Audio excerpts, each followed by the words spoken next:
بسم اللہ الرحمن الرحیم۔ معزز سامعین السلام علیکم۔ آج میں آپ کی خدمت میں حضرت ابراہیم علیہ السلام کی زندگی کے حالات و واقعات لے کر حاضر ہوا ہوں۔ ان کی زندگی میں بہت سے واقعات ہوئے ہیں۔ ان کی پیدائش، ان کا نمرود کے خلاف ہونا، انہیں نبوت ملنا اور اسی طرح کافی واقعات ہیں۔ سب سے پہلے میں آپ کو ان کی پیدائش کے بارے میں بتاؤں گا۔ جب کوئی اولاد سام بن نوح بن تارک کی عرب و عجب میں نہ رہی، ان میں سے بعض لوگ تو طوفان نوح سے ہلاک ہو گئے اور بعض فرشتے کی آواز سے مرے۔ بادشاہ نمرود عجم کے ملک سے نکلا۔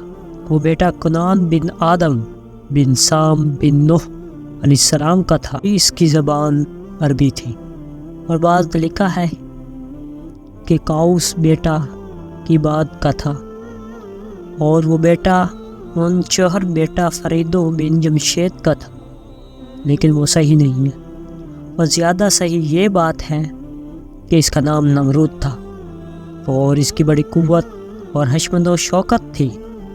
بسبب قوت لشکر کے ملک شام میں سلطنت قائم کی۔ بعد اس کے ترکستان فتح کر کے اولاد یافس بن نوح علیہ السلام کو اپنا فرمانبردار بنایا۔ بعد ہندوستان میں آ کر اولاد حام بن نوح کو مطیع کیا اور ملک روم کو بھی اپنے قبضے میں لے لیا، اور تمام جہان مشرق سے مغرب تک اپنے قبض و دخل میں لے لیے، اور بعد اس کے کوفہ میں جا کر مقام کیا، اب جس کو بابل کہتے ہیں، وہی تخت پر بیٹھا۔ ترکستان اور ہندوستان اور روم اور مغرب اور مشرق سے خراج اس کے لیے آتا تھا۔ 1700 برس اس نے بادشاہی کی۔ بڑا متکبر تھا، کبھی آسمان کی طرف نظر نہ کرتا، اور اپنی حاجت کو کبھی اللہ سے نہ مانگتا تھا، اور کہتا تھا میں خدا ہوں، اور آسمان کا خدا کیا چیز ہے، لعنت اللہ۔ ہاں، ایک مرتبہ اس ملعون نے اس وقت آسمان کی طرف نظر کی تھی جب یہ گدھے پر سوار ہو کر خدا کو تیر مارنے جا رہا تھا، نعوذ باللہ، اور تیر کمان میں لگا کر کہتا تھا اگر آسمان میں دوسرا خدا ہے تو اسے تیر سے مار ڈالوں گا۔ اور جب وہ ملعون باہر نکلتا تو اس تخت کے چاروں پائے 4 ہاتھی کی پیٹھ پر رکھ کر بیٹھتا، اور تخت کے نیچے ایک قبہ دیبائے رومی سے کھنچواتا، موتی اور جواہرات سے اسے آراستہ کرتا، اور تنابیں اس میں زربفت کی لگائی جاتی، جن کو اسی تخت پر بیٹھتا، اور 400 کرسیاں اس کے تخت کے نیچے بچھی رہتی، اور ہر کرسی پر جادوگر منجم سب بیٹھتے، اور امیر و حاجب اس کے گرد رہتے تھے، اور یہ بھی کہتے ہیں ہفتے اقلیم کی بادشاہی صرف 4 شخصوں کو ملی، اور ان چاروں کے برابر شہنشاہ کوئی نہیں ہوا۔ 2 مسلمان، ان میں سے حضرت سلیمان علیہ السلام اور دوسرے سکندر ذوالقرنین تھے، اور 2 کافر، ایک نمرود بن کنان اور دوسرا وقت نصراں۔ ان چاروں کو ہفتے اقلیم کی بادشاہی حاصل ہوئی۔ ایک روز نمرود تخت پر بیٹھا تھا اور تمام لشکر اس کے گرد حاضر تھے۔ تقدیر الہی سے جادوگر اور منجم سب سر اپنا جھکائے ہوئے بیٹھے تھے۔ نمرود نے کہا آج تم کو کیا ہوا ہے، دلگیر اور غمناک بیٹھے ہو؟ انہوں نے کہا خدا تمہاری خیر کرے، ایک ستارہ عجیب فلک پر نظر آتا ہے کہ کبھی ہم نے نہ دیکھا تھا، آج مشرق کی طرف سے نکلا ہے۔ نمرود نے کہا وہ ستارہ کیسا ہے؟ انہوں نے کہا ایک لڑکا باپ کی سلب سے ماں کے رحم میں موجود ہوگا، وہ تیری بادشاہت کو تباہ کرے گا۔ نمرود نے کہا کس وقت وہ لڑکا باپ کی پشت سے ماں کی شکم میں آئے گا؟ منجموں نے کہا وہ 3 رات و دن میں۔ نمرود نے حکم کیا کہ یہ جتنی عورتیں بالغاں ہیں وہ آج سے اپنے شوہروں کے ساتھ ہم بستر نہ ہونے پائیں۔ اتفاقاً نمرود کا ایک چوبدار، اس کا نام تارک تھا، اور اس کے بھائی کا نام آزر تھا۔ بعد وفات پدر کے یہی زندہ رہا، جس کا ذکر مختلف تفاسیر میں موجود ہے، اور وہ ہمیشہ ایک ہاتھ میں شمع اور ایک ہاتھ میں ننگی تلوار لے کر تمام رات نمرود کے سرانے کھڑا رہتا، جس نے یہ حکم نمرود نے جاری کیا۔ اس شب کو بشت یزیدی سے آزر ہوا۔ تحقیق کے مطابق سیدنا ابراہیم علیہ السلام کے والد آزر نہیں بلکہ تار خواہش ہوئی کہ اپنی بیوی سے مباشرت کرے، اور ادھر حضرت ابراہیم علیہ السلام کی ماں کو بھی خواہش ہوئی اور اپنے دل سے کہنے لگی کہ کیوں کر اپنے شوہر کے پاس جا کر خوشی حاصل کرو۔ اسی پس و پیش میں تھی کہ وفور خواہش سے آدھی رات کو گھر سے نکل کر دروازے پر قصر نمرود کے جا پہنچی۔ دیکھ کر دربان و پاسبان سب کی سب غفلت میں ہیں۔ وہاں سے نمرود کی خوابگاہ خاص میں بھی کھٹکے گئی اور اپنے شوہر کو دیکھا کہ نمرود کے سرانے ایک ہاتھ میں شمع اور دوسرے ہاتھ میں تلوار لیے پاسبانی کر رہا ہے۔ جب دونوں کی آنکھیں چار ہوئیں، اس وقت شوہر نے غلبہ کیا۔ اس نے اپنی بیوی سے کہا، اب کیا صلاح ہے؟ دونوں ہاتھ میرے بندھے ہوئے ہیں۔ اتنے میں اللہ کے حکم سے کوئی دوسرا آدمی کی شکل میں حاضر ہوا، اور وہ شمع اور تلوار لے کر اسی طرح کھڑا ہو گیا، اور میاں بیوی نے نمرود کے سرانے مباشرت سے فراغت۔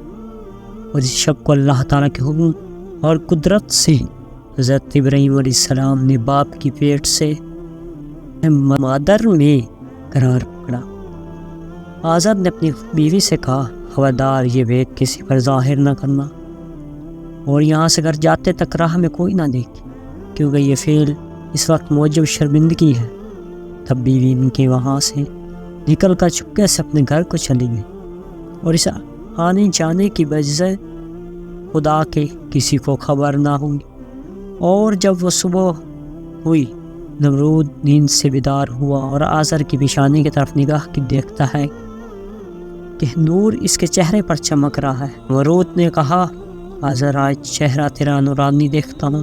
وخلاف اور دونوں کے آزر نے اس کی ترقی اقبال کی دعا کی۔ بعد نمرود وہاں سے اٹھ کر تخت پر جا بیٹھا۔ راہب اور منجموں کو بلوا کر کہا کہ اپنے علم سے دریافت کر کے کہو کہ وہ لڑکا پیدا ہوا یا ابھی نہیں۔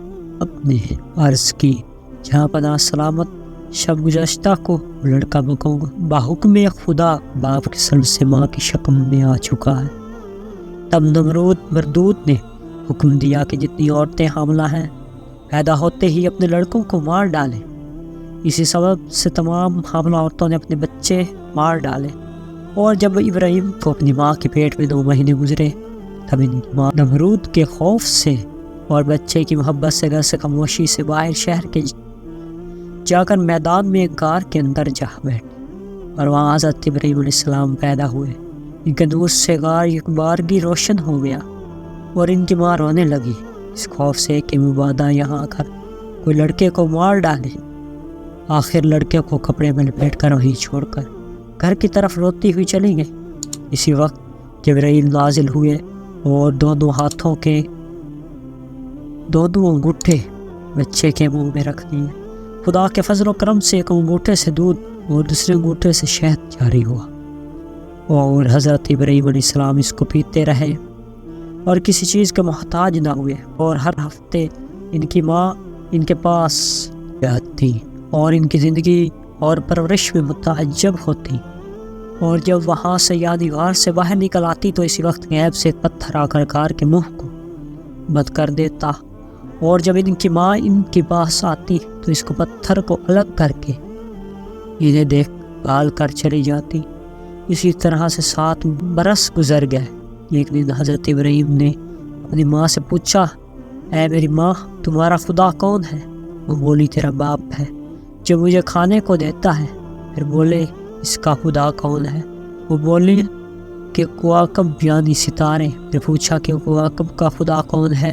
اس بات کو سن کر ان کی ماں لاجواب ہوئی اور شرمندہ ہو کر چلی گئی، اور یہ حقیقتیں اپنے شوہر کو سنائیں۔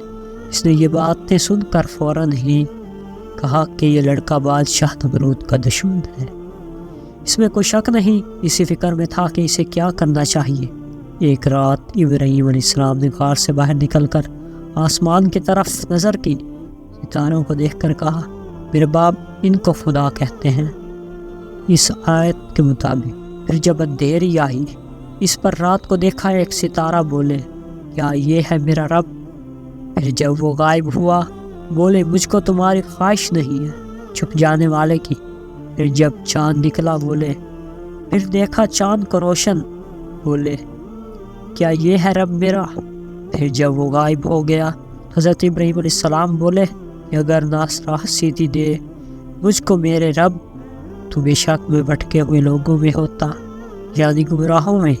پھر جب دیکھا آفتاب کو بولے کیا یہ ہے رب میرا کہ یہ سب سے بڑا ہے؟ پھر جب غائب ہو گیا تو بولے اے قوم میری، میں ان چیزوں سے بالکل بیزار ہوں۔ اور پھر ایک دن حضرت ابراہیم علیہ السلام کی والدہ ان کو اپنے گھر لے گئی، تو ایک دن آزر نے کہا اے میرے فرزند، میرا خدا تو سوائے نمرود کے اور کوئی نہیں۔ حضرت ابراہیم علیہ السلام نے کہا اے میرے ابا جان، نمرود تمہارا خدا کیسے ہو سکتا ہے؟ اور خدا تو وہی ہو سکتا ہے کہ جو زمین و آسمان واقب اور جملہ مخلوقات کا پیدا کرنے والا ہے، اور وہ ہستی بلا شریک ہے۔ جب حضرت ابراہیم علیہ السلام نے اپنے آپ کو گمراہ دیکھا بہت افسوس کرنے لگے، کہا اولا تعالی۔ اور جب ابراہیم نے اپنے باپ آزر سے کہا کیا تم بتوں کو خدا بناتے ہو؟ بے شک میں تم کو اور ساری قوم کو بہت بڑی گمراہی میں دیکھتا ہوں۔ باپ نے بیٹے کی یہ بات سن کر کہا، وہ بولے اے ابراہیم، کیا تو ہمارے پاس کوئی سچی بات لے کر آیا ہے یا ہم سے مذاق اور کھیل کرتا ہے یا کسی اور سے یہ باتیں سننی ہیں؟ حضرت ابراہیم علیہ السلام نے اپنے باپ کی یہ باتیں سن کر جواب میں کہا بلکہ رب تمہارا وہی ہے جو رب ہے آسمان و زمین کا، جس نے ان کو بنایا، میں اسی بات پر گواہوں میں سے ہوں۔ حضرت ابراہیم علیہ السلام کے باوجود سمجھانے اور بتانے کے آزر نے کسی طرح بھی نہ مانا اور اپنی گمراہی کی ضد پر اصرار کرتا رہا۔ آخر مجبوراً حضرت ابراہیم علیہ السلام نے قسم کھا کر کہا اے میرے ابا جان، میں تمہارے بتوں کا کچھ علاج کروں گا۔ معزز سامعین، اس قصے کا اگلا حصہ میں دوسری ویڈیو میں پیش کروں گا۔